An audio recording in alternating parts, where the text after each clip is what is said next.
sesuatu terjadi. Ku percaya semua untuk kebaikanku. Bila nanti telah tiba waktumu, ku percaya kuasa-Mu memulihkan hidupku. Waktu Tuhan pasti yang terbaik, walau kadang tak mudah dimengerti. Lewati cobaan, ku tetap percaya. Shalom Bapak Ibu, selamat pagi, selamat beribadah. Jemaat dimohon untuk berdiri. Hari ini kita memasuki Minggu Paskah 7, yakni hari Minggu yang berada di antara peristiwa kenaikan Tuhan Yesus Kristus ke surga dan peristiwa turunnya Roh Kudus atau Pentakosta. Maka dari itu, Minggu Paskah 7 ini bisa dihayati sebagai suatu titik antara, yakni kerelaan diri untuk melepas dan berpisah dengan kebersediaan diri untuk membuka dan menerima. Untuk itu, marilah kita tetap bersuka menyambut kedatangannya. Mari, pujilah Allah Bapa, Anak, dan Roh Kudus dengan kesungguhan hati. Marilah kita memuji nama Tuhan dari NKB 7, bait pertama. Nyanyikanlah nyanyian baru.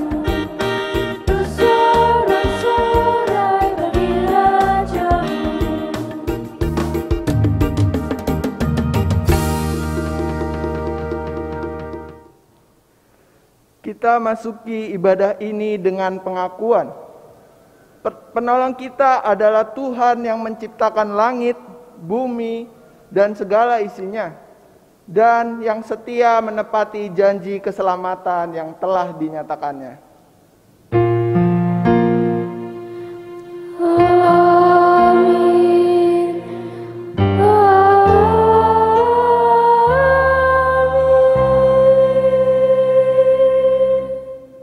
Kasih karunia dan damai sejahtera dari Allah Bapa kita dan dari Tuhan Yesus Kristus serta kuasa Roh-Nya yang kudus menyertai saudara sekalian. Dan menyertai saudara juga.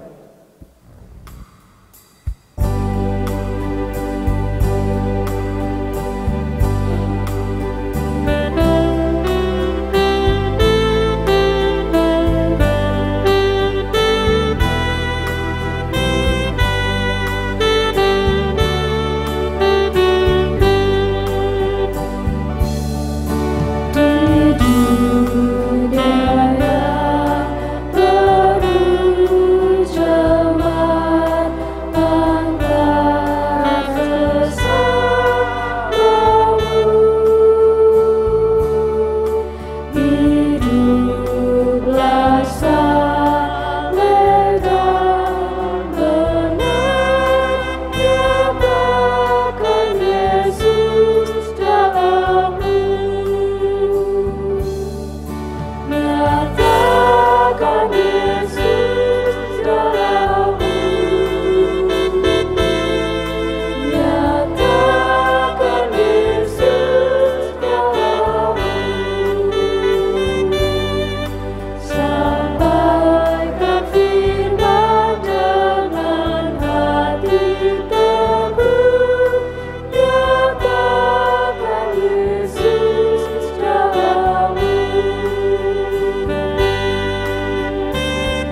Marilah umat Tuhan, kita datang kepadanya, mengakui segala dosa dan pelanggaran kita. Kita terbuka pada Tuhan akan kerapuhan dan kelemahan kita.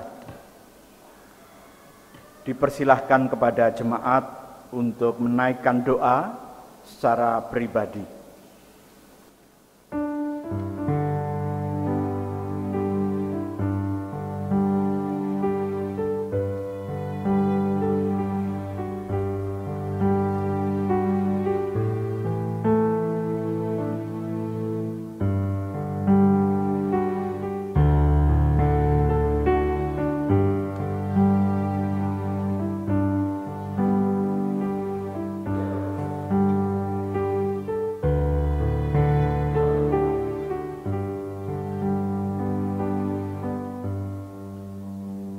Kita berdoa.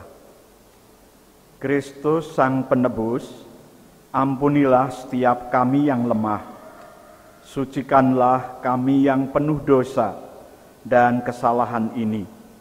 Kepadamu kami mohon. Amin. Bersama-sama kita akan pujikan Kidung Jemaat 37 bagian A.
Mari sambil bangkit berdiri kita menerima berita anugerah dari Tuhan.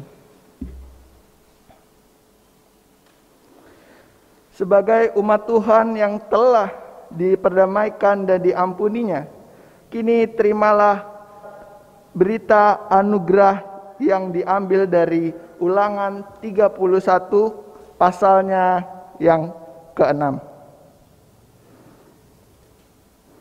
Ulangan 31 pasal ayatnya yang ke-6. Kuatkan dan teguhkanlah hatimu. Janganlah takut dan jangan gemetar karena mereka.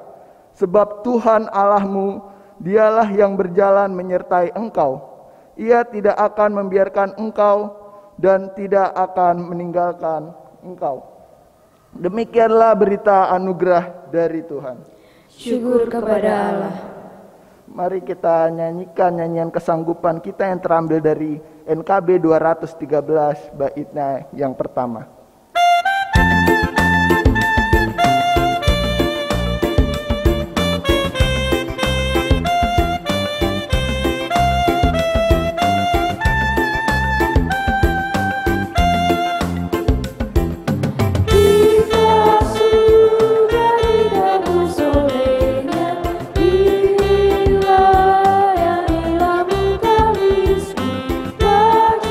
Terus dan tidak akan bandingnya.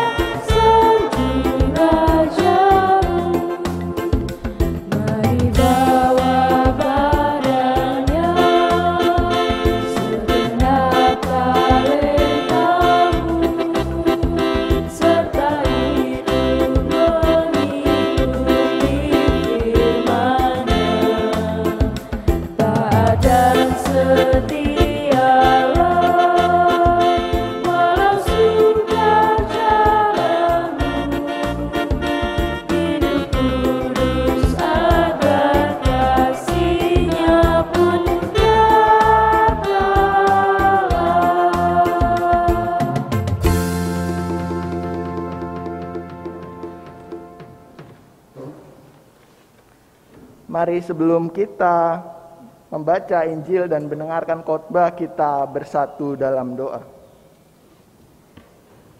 Mari kita berdoa. Allah Bapa yang penuh pengasih, Tuhan, kami mengucap syukur atas berkat dan kasih setiamu yang telah Engkau berikan pada kami sepanjang hari ini, Tuhan. Tuhan, hari ini kami akan mendengarkan firman-Mu, kami akan mendengarkan sabda-Mu. Berkati kami ya Tuhan dalam menerima firman-Mu agar kami mampu untuk menjalankan dalam kehidupan kami sehari-hari nantinya. Berkatilah juga hamba-Mu ini yang akan menyampaikan firman-Mu. Berikan hamba-Mu kemampuan untuk menyampaikan dengan baik. Terima kasih Tuhan. Haleluya. Amin.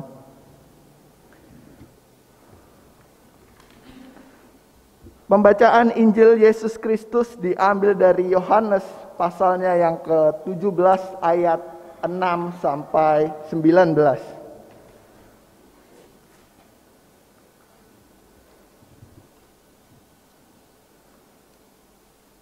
Yohanes pasal 17 ayat 6 sampai 19. Aku telah menyatakan namamu kepada semua orang yang Engkau berikan kepadaku dari dunia. Mereka itu milikmu dan Engkau telah memberikan mereka kepadaku, dan mereka telah menuruti firman-Mu. Sekarang mereka tahu bahwa semua yang Engkau berikan kepadaku itu berasal daripadamu. Sebab segala firman yang Engkau sampaikan kepadaku telah kusampaikan kepada mereka, dan mereka telah menerimanya. Mereka tahu benar-benar bahwa aku datang daripadamu, dan mereka percaya bahwa Engkaulah yang telah mengutus aku. Aku berdoa untuk mereka, bukan untuk dunia aku berdoa, tetapi untuk mereka yang telah Engkau berikan kepadaku, sebab mereka adalah milik-Mu. Dan segala milikku adalah milik-Mu, dan milik-Mu adalah milikku, dan aku telah dipermuliakan di dalam mereka. Dan aku tidak ada lagi di dalam dunia, tetapi mereka masih ada dalam dunia. Dan aku datang kepadamu, ya Bapa yang kudus, peliharalah mereka dalam namamu, yaitu namamu yang telah Engkau berikan kepadaku, supaya mereka menjadi satu sama seperti kita. Selama aku bersama mereka, aku memelihara mereka dalam namamu, yaitu namamu yang telah Engkau berikan kepadaku. Aku telah menjaga mereka dan tidak ada seorang pun dari mereka yang binasa, selain daripada dia yang telah ditentukan untuk binasa, supaya genaplah yang tertulis dalam kitab suci.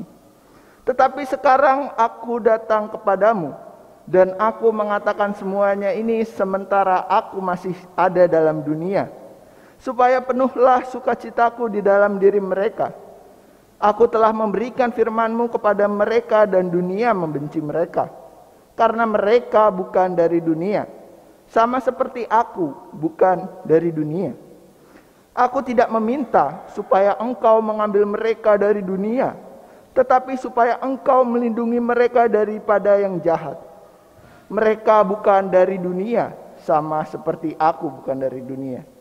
Kuduskanlah mereka dalam kebenaran, firman-Mu adalah kebenaran. Sama seperti Engkau telah mengutus aku ke dalam dunia, demikian pula aku telah mengutus mereka ke dalam dunia. Dan aku menguduskan diriku bagi mereka, supaya mereka pun dikuduskan dalam kebenaran. Demikianlah Injil Yesus Kristus. Yang berbahagia ialah mereka yang mendengarkan firman Tuhan dan yang memeliharanya. Haleluya.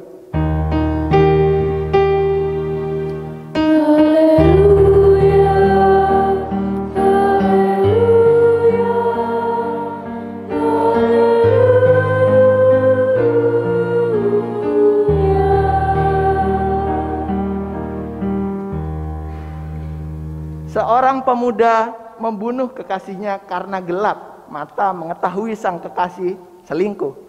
Kemudian saat diinterogasi, pemuda ini menjawab, "Saya gelap mata, Pak. Saya mendengar hasutan setan untuk membunuh membunuh kekasih saya. Di lain tempat seorang pemuda juga tertangkap basah mencuri sebuah handphone seorang penumpang di sebuah terminal, yang karena beralasan bahwa dirinya dihasut oleh setan untuk melakukan aksinya.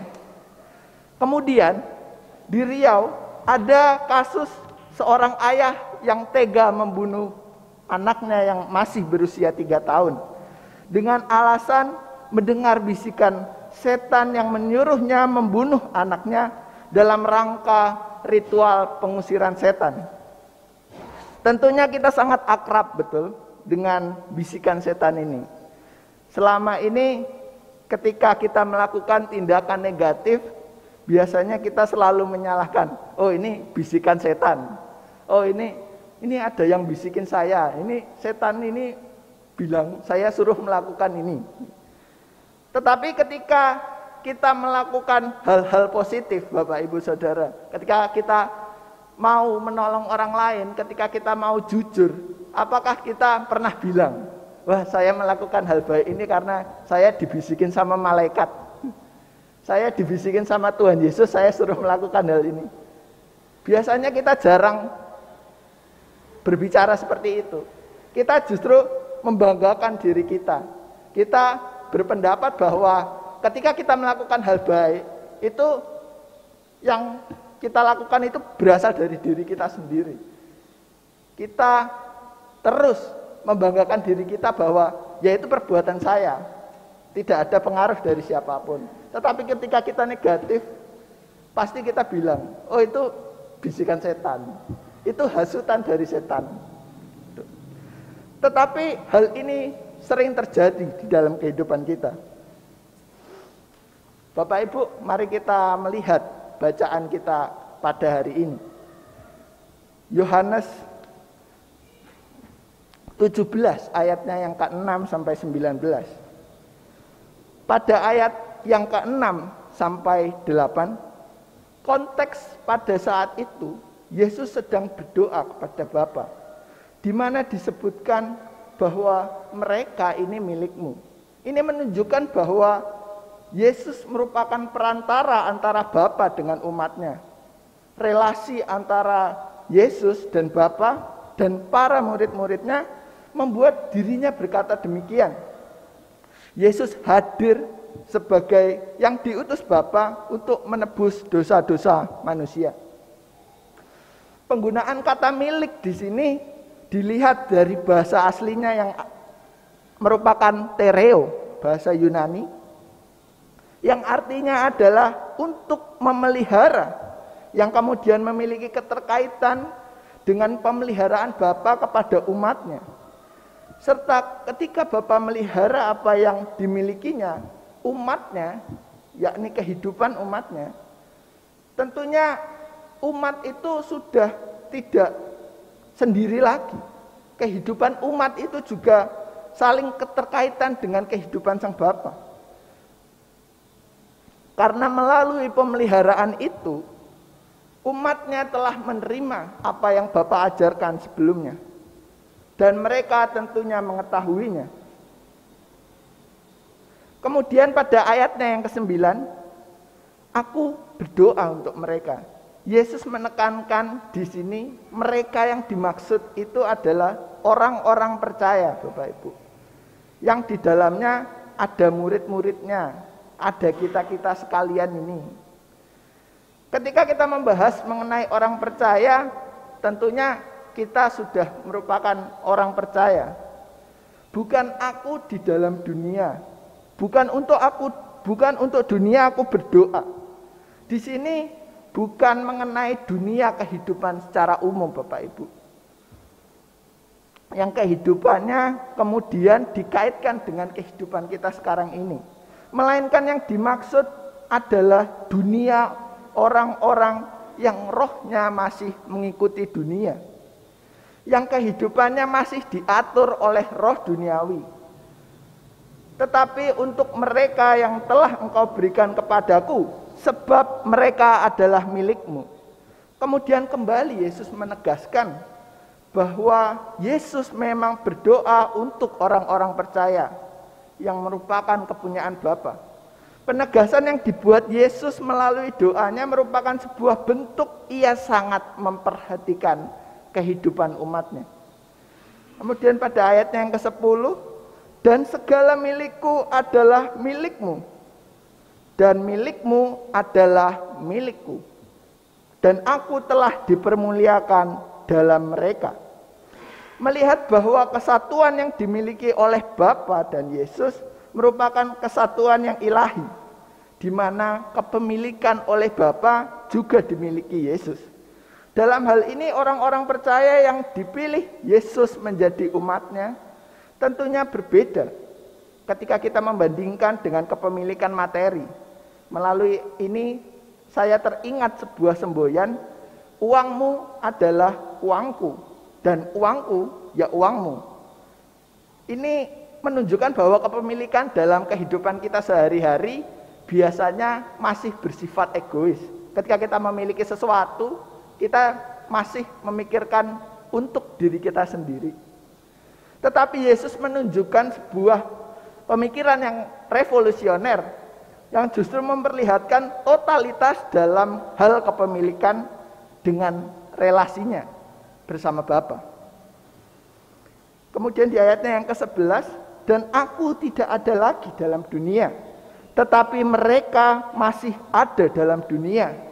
Dan aku datang kepadamu ya Bapa yang kudus, peliharalah mereka dalam namamu, yaitu namamu yang telah engkau berikan kepadaku, supaya mereka menjadi satu sama seperti kita. Ini memberikan pesan tersirat yang disampaikan oleh Yesus, di mana mereka yang adalah orang-orang percaya masih berada dalam dunia. Ketika kita sekarang masih berada dalam dunia, di mana Yesus kali ini membicarakan mengenai keberadaannya, di mana ia datang kepada Bapa. Dan kemudian Yesus meminta pemeliharaan dari Bapa untuk orang-orang percaya. Tetapi ketika kita membaca dengan seksama, Yesus pada saat itu sedang berdoa. Bagaimana mungkin ia tidak berada dalam dunia saat itu? Dapat dilihat di sini mungkin ada arti lain mengenai dunia ini, Bapak Ibu sekalian. Sah-sah saja ketika kita menganggap bahwa kata dunia di situ merupakan dunia sekarang ini. Tetapi arti dunia tersebut mungkin juga adalah titik perjumpaan antara keilahian Bapa dan relasinya dengan Yesus, di mana dalam titik perjumpaan tersebut meninggalkan hal-hal yang bersifat keduniawian, yang pada akhirnya diharapkan Yesus juga. Ia berharap itu dapat dirasakan dan dicapai oleh orang-orang percaya agar menjadi satu dalam perjumpaan itu juga. Kemudian pada ayat yang ke-12, selama aku bersama mereka, aku memelihara mereka dalam namamu, yaitu namamu yang telah engkau berikan kepadaku. Aku telah menjaga mereka, dan tidak ada seorang pun dari mereka yang binasa, selain daripada dia yang telah ditentukan untuk binasa, supaya genaplah yang tertulis dalam kitab suci. Ini menunjukkan bahwa pemeliharaan Yesus kepada orang-orang yang percaya kepadanya, Yesus sekali lagi tidak menekankan bahwa orang-orang percaya belum tentu luput dari masalah, Bapak Ibu. Bisa kita lihat dalam kehidupan kita, apakah masing-masing dari kita ada yang tidak mempunyai masalah. Mungkin ada yang tidak mempunyai masalah, bisa angkat tangan. Semuanya punya masalah ya Bapak Ibu. Setiap dari kita pasti memiliki masalah kita masing-masing. Tetapi ini menunjukkan bahwa Yesus tetap memelihara kita di tengah masalah yang kita hadapi sekarang ini. Kemudian pada ayatnya yang ke-13, tetapi sekarang aku datang kepadamu dan aku mengatakan semua ini sementara aku masih ada dalam dunia, supaya penuhlah sukacitaku di dalam diri mereka. Yesus kemudian berbicara mengenai dirinya kepada Bapa dan menunjukkan bahwa dirinya siap untuk datang kepada Bapa. Dan melalui kesiapan itu, Yesus merasa bahwa dirinya sudah dipilih dan melayani. Dan ketika ia sudah berjumpa dengan Bapa yang pada akhirnya ia harus mati di atas kayu salib, itu merupakan sebuah bentuk sukacita dari dirinya. Karena ia sudah berhasil melakukan apa yang dikatakan Bapa kepadanya. Yesus yang kemudian berharap akan sukacitanya dihidupi dalam diri orang percaya, yang membuat orang-orang yang percaya kepadanya lebih bertekun dan bersungguh-sungguh. Karena sukacitanya juga ada dalam diri masing-masing kita. Kemudian ayatnya yang ke-14 sampai ke-16. Aku telah memberikan firman-Mu kepada mereka, dan dunia membenci mereka, karena mereka bukan dari dunia. Sama seperti aku bukan dari dunia. Aku tidak meminta supaya Engkau mengambil mereka dari dunia, tetapi supaya Engkau melindungi mereka daripada yang jahat. Mereka bukan dari dunia, seperti aku bukan dari dunia. Di sini ingin menunjukkan bahwa keidentikan orang-orang percaya ketika sudah mengalami perjumpaan dengan Yesus dianggap seperti orang-orang yang terlahir kembali, yang didasarkan pada perjumpaan spiritualitas dari atas, yang bersifat ilahi, sehingga perjumpaan itu tidak hadir dalam dunia ini, tetapi kita langsung merasakannya dari atas. Dunia yang justru membenci orang-orang percaya yang telah mengerti pengajaran, perintah yang telah diberikan dalam menjalani kehidupan mereka. Di sini Yesus tidak meminta untuk mengambil orang-orang percaya supaya terasing dari dunia ini, melainkan Yesus meminta di tengah-tengah kebencian dunia ini kepada orang-orang percaya, kebencian dunia ini kepada kita, Yesus meminta Bapa untuk melindungi kita. Yesus tidak berbicara bahwa Bapa, luputkanlah kami dari masalah, lepaskanlah kami dari masalah. Masalah itu memang hadir dalam kehidupan kita mau tidak mau. Tetapi Yesus meminta kepada Bapa saat kita menjalani masalah tersebut, Tuhan melindungi kita. Ketika kita menjadi orang yang bersih, pasti ada godaan di sekitar kita untuk mengotori kehidupan kita. Yesus tidak meminta untuk meluputkan kita dari semuanya. Yesus justru meminta kepada Bapa agar Bapa melindungi kita, agar kita kuat. Kita tetap teguh terhadap pendirian kita, dan justru tidak goyah menghadapi godaan-godaan duniawi yang tentunya sekarang menarik kita sangat kuat.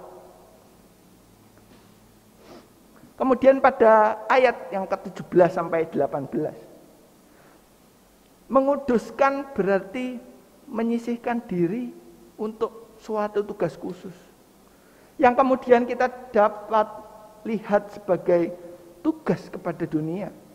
Kita yang diutus untuk dunia sekarang ini, di mana kebenaran yang merupakan tujuan dari pengutusan itu sendiri, yang merupakan firman yang telah diajarkan kepada kita.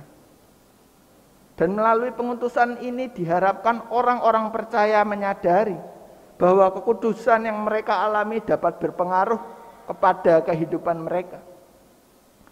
Akhir dari doanya, ayat 19, Yesus kemudian menguduskan dirinya, yang berarti memberikan dirinya secara penuh sebagai persembahan yang hidup, untuk menebus dosa manusia sebagai perantara relasi hubungan antara manusia yang berdosa dengan Bapa. Melalui pengorbanan ini, kebenaran akan kekudusan lahir bagi orang-orang yang percaya kepadanya. Bapak, Ibu, saudara sekalian yang dikasihi Tuhan Yesus, ketika kita melihat kondisi dunia sekarang, apa yang terlintas di benak Bapak, Ibu, saudara sekalian? Kacau, ruwet, bener nggak? Di tengah pandemi COVID-19 yang belum usai, memanasnya konflik di Israel dan Palestina, larangan mudik, dan sebagaian lainnya. Kita diperhadapkan dengan situasi-situasi yang membuat diri kita menjadi tergoncang. Terkadang pun di tengah situasi seperti ini, kita masih sempat memikirkan untuk keuntungan diri kita sendiri. Masker tentunya penting bukan bagi Bapak Ibu Saudara sekalian sekarang ini. Nek ndak pakai masker, kita ndak bisa ngapa-ngapain. Ke pasar pakai masker, ke gereja pakai masker, bekerja maskeran, sampai masuk warteg juga maskeran. Tetapi terkadang masih dari kita mungkin menganggap hal tersebut adalah remeh.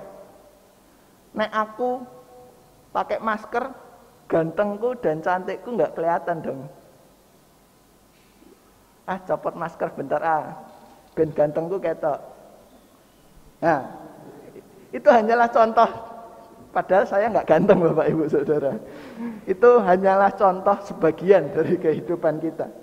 Hal ini tanpa disadari merupakan bentuk kesengajaan dalam diri kita sendiri, yang justru mementingkan diri kita, tetapi mengabaikan orang lain. Kita justru runtuh dalam kemauan diri kita sendiri, tidak teguh memegang peraturan yang ada di dalam diri kita, yang harus kita lakukan juga. Terkadang kita juga justru terlena terhadap keadaan.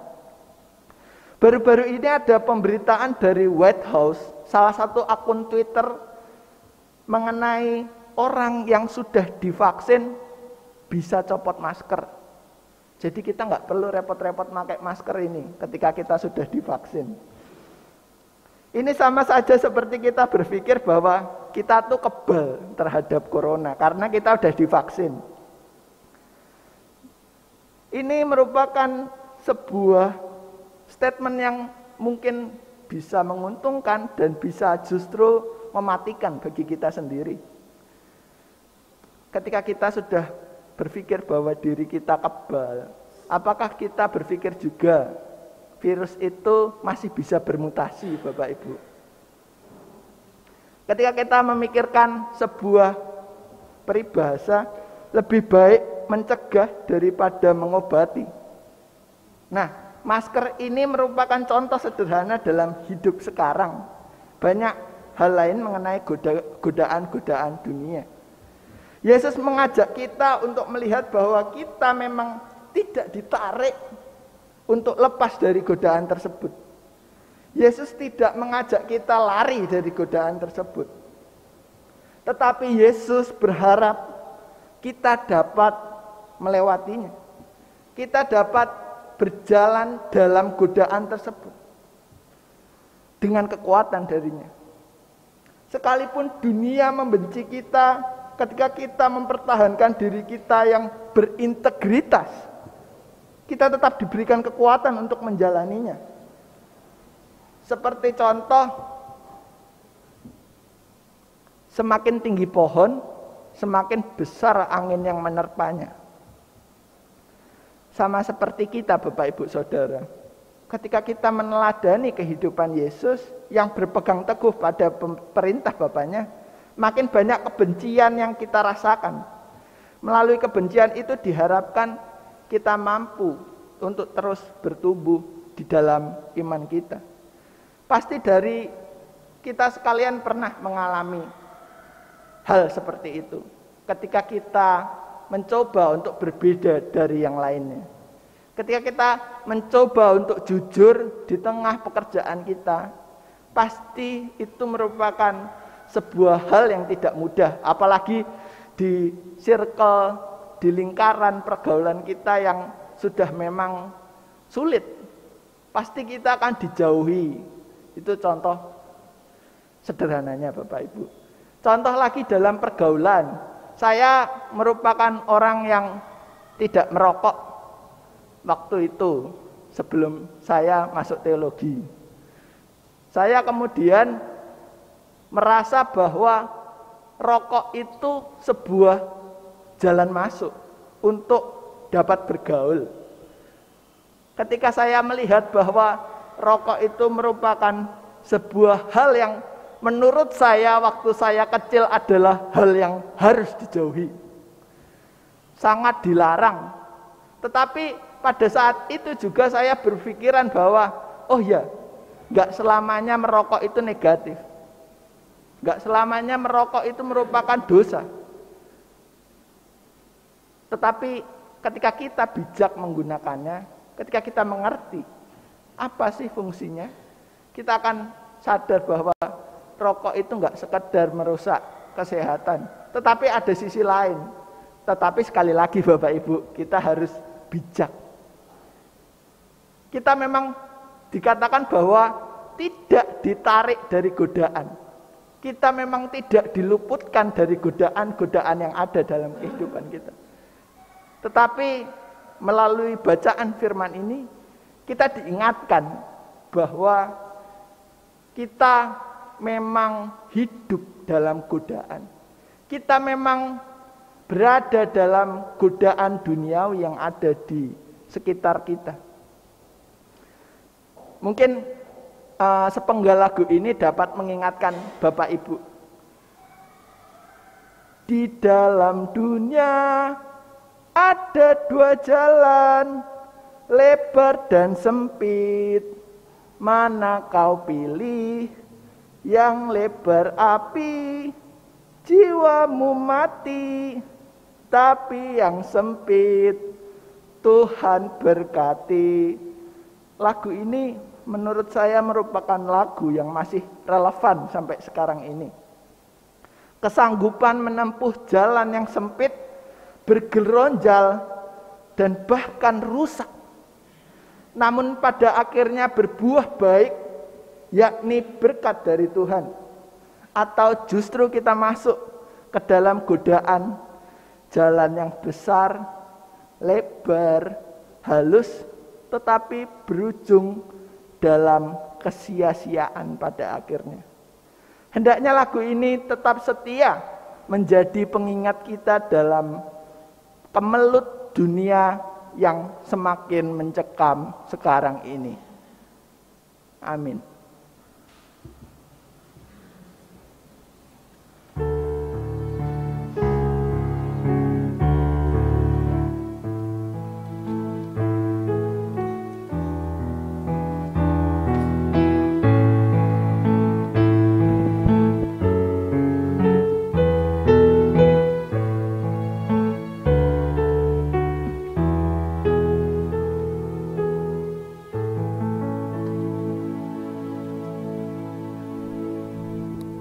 Jemaat dimohon untuk bangkit berdiri.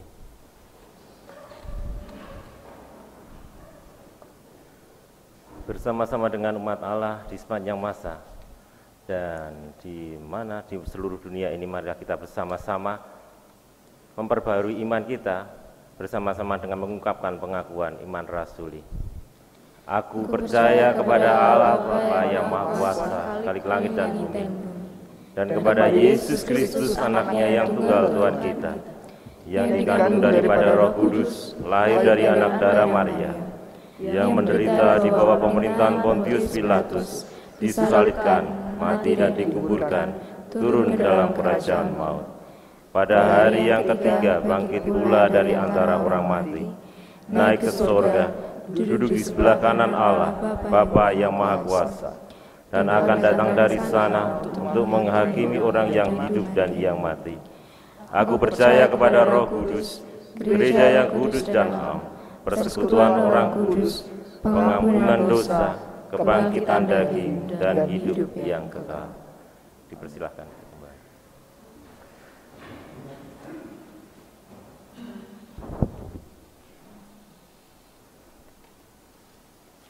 Ya, Bapak Ibu, kita akan menaikkan doa syafaat kita yang kemudian nanti diakhiri dengan doa Bapa Kami yang dinyanyikan. Mari kita bersatu dalam doa. Tuhan, kami menghadap hadirat-Mu kami ingin mengucap syukur bahwa kami telah mampu mendengar firman-Mu. Kami telah sadar bahwa kami hidup di tengah godaan. Tetapi Engkau memampukan kami untuk tetap kuat, tetap teguh menjalani kehidupan dunia sekarang ini. Tuhan, kami berdoa untuk saudara-saudara kami. Kami juga mengucap syukur bagi jemaat GKJ Jongrangan yang pada bulan Mei berulang tahun, ya Bapak. Berkati dalam setiap pertambahan usianya, berkati dalam setiap langkah hidupnya, ya Bapak. Kami juga berdoa mengenai persembahan yang telah masuk ke dalam GKJ Jongrangan, ya Bapak. Kami berdoa untuk setiap majelis yang mengolah persembahan tersebut. Kami juga berdoa akan rencana pembelian tanah lahan parkir timur gereja, ya Tuhan. Berkati dalam setiap usahanya, dalam setiap hal yang dilakukan agar itu menjadi kemuliaan-Mu, ya Bapak. Kami juga berdoa untuk persiapan kegiatan Hari Raya Penuaian pada Minggu tanggal 6 Juni 2021 nantinya, ya Tuhan. Kami juga berdoa mengenai pengerjaan perbaikan menara gereja oleh Komisi Sarana dan Prasarana. Tuhan berkati prosesnya agar nanti pada akhirnya dapat berbuah. Kami juga teringat akan pelayan gereja GKJ Jongrangan, ya Bapak. Para pendeta konsulen, para majelis, komisi, aktivis, panitia, dan tenaga gereja, ya Tuhan. Kami berdoa untuk mereka semua dalam setiap usaha yang mereka lakukan demi kemuliaan nama-Mu, ya Tuhan. Kami juga berdoa untuk proses pemanggilan pendeta, ya Tuhan. Kiranya proses pemanggilan pendeta ini dapat menghadirkan sosok pendeta yang dapat mengayomi, pendeta yang mampu untuk mengasihi. Tentunya pendeta yang cocok di GKJ Jongrangan ini, ya Bapak. Kami juga teringat akan saudara-saudari kami yang sedang sakit, yaitu Ibu Sri Rahayu, Ibu Tiwi Widiarto. Tuhan berkati mereka, Tuhan sertai mereka dalam proses penyembuhannya.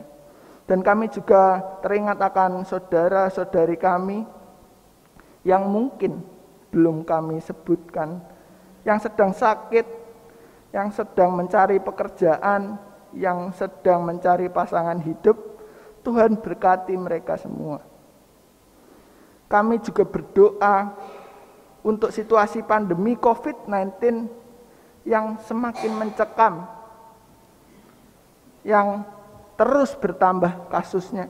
Tuhan berkati usaha pemerintah, usaha negara, usaha tenaga kesehatan dalam menanggulangi COVID-19.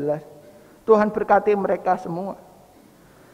Dan kami juga teringat untuk pendidikan dalam masa pandemi. Tuhan berkati jemaat kami, saudara-saudari kami yang sedang menjalani pendidikan. Tuhan bimbing mereka selalu agar pada akhirnya mereka dapat menghasilkan yang terbaik. Kami juga berdoa untuk masyarakat sekitar GKJ Jongrangan. Tuhan berkati dalam relasi GKJ Jongrangan dengan masyarakat sekitar, dalam keharmonisasian mereka. Tuhan berkati agar dapat terus bersinergi, ya Tuhan. Kami juga teringat akan korban bencana alam di seluruh Indonesia. Tuhan berkati mereka di tengah kondisi mereka saat ini, dalam kondisi pemulihan mereka, dalam kondisi jasmani maupun rohani mereka. Tuhan sertai selalu. Kami juga berdoa untuk bangsa dan negara kami, para pemimpin pemerintahan dalam melaksanakan tugas dan tanggung jawabnya. Kami percaya bahwa Engkau memelihara mereka dalam tangan-Mu. Kau berikan integritas dalam melakukan tanggung jawabnya. Engkau berikan kasih dalam pelaksanaan tanggung jawabnya. Kami juga berdoa untuk kerukunan umat beragama yang ada di Indonesia itu. Kita tahu bahwa kerukunan merupakan sebuah hal yang penting dalam kehidupan beragama. Harmonisasi merupakan hal yang penting. Tuhan berkati hal tersebut. Demikianlah doa syafaat kami yang kami panjatkan dari nama-Mu saja ya Tuhan. Mari kita menyanyikan doa Bapa kami.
Bapak-bapak, ibu-ibu dan saudara yang terkasih di dalam Yesus Kristus, marilah ungkapan syukur yang kita nyatakan dalam ibadah dengan berpersembahan saat ini kita landasi firman Tuhan sebagaimana yang dinyatakan dalam 1 Tawarikh 16 ayat 29 yang berbunyi demikian.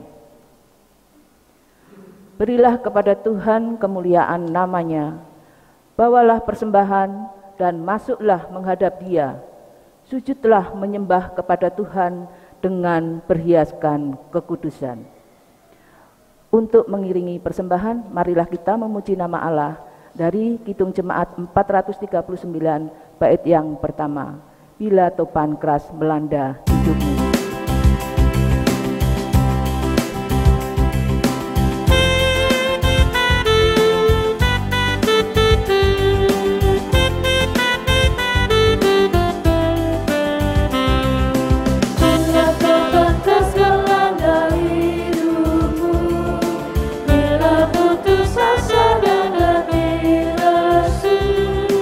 Tetap Tuhan satu-satu rindulah.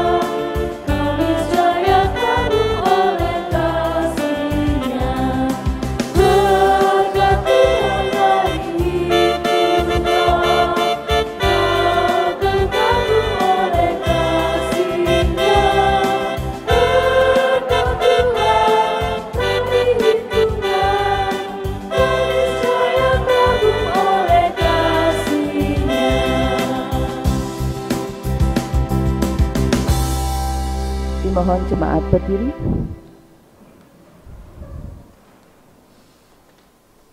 Mari kita bersatu dalam doa.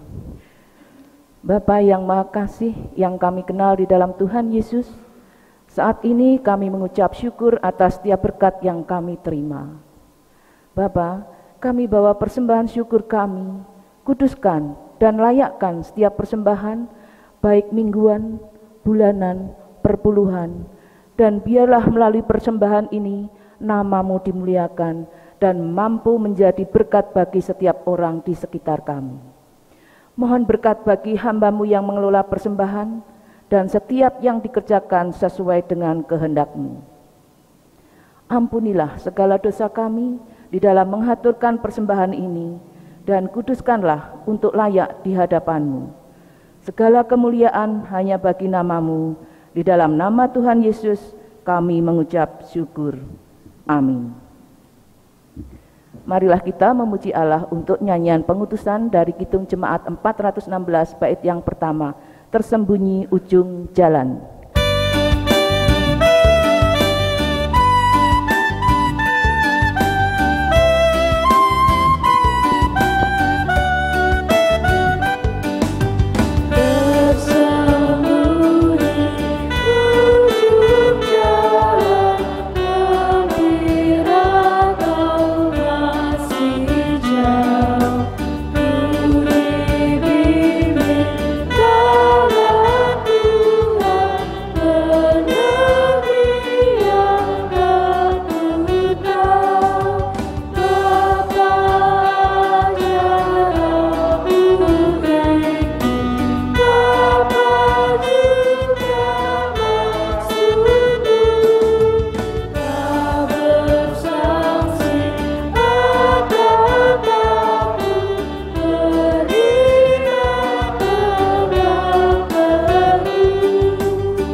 Bapak Ibu, mari kita menerima pengutusan dan berkat. Lembaran hidup kita di dunia masih akan terus berlanjut dan tidak terhenti sampai di sini. Untuk itu arahkanlah hatimu kepada Tuhan. Ya Tuhan, kuatkan dan teguhkanlah hati kami. Jadilah saksi kebenaran di dalam dan bersama Kristus. Kami tak akan gentar dan selalu bergemar kendati harus menghadapi realitas hidup yang buyar dan ambiar. Kini terimalah berkat-Nya. Tuhan memberkati engkau dan melindungi engkau. Tuhan menyinari engkau dengan wajah-Nya dan memberi engkau kasih karunia. Tuhan menghadapkan wajah-Nya kepadamu dan memberi engkau damai sejahtera. Amin.